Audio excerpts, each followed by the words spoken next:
Hi hello welcome to Bengaluru పాపా Swathika vlogs. ఈరోజు నేను కోకోనట్ రైస్ చేస్తున్నాను.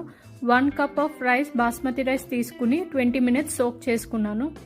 కట్ చేసిన కోకోనట్ పీసెస్ మిక్సీ జార్లో వేసుకుని కొంచెం వాటర్ వేసుకుని వాటర్ కన్సిస్టెన్సీ వచ్చేలా చేయాలి. తర్వాత కోకోనట్ మిల్క్ స్ట్రెయిన్ చేసుకోవాలి. మనం ఈ కప్తో 1 కప్ బాస్మతి రైస్ తీసుకున్నాను. అదే కప్తో 2 కప్స్ కోకోనట్ మిల్క్ తీసుకున్నాను. కొన్ని వెజ్జెస్ తీసుకున్నాను. 1 ఆనియన్, 5 గ్రీన్ చిల్లీస్ తీసుకున్నాను. తర్వాత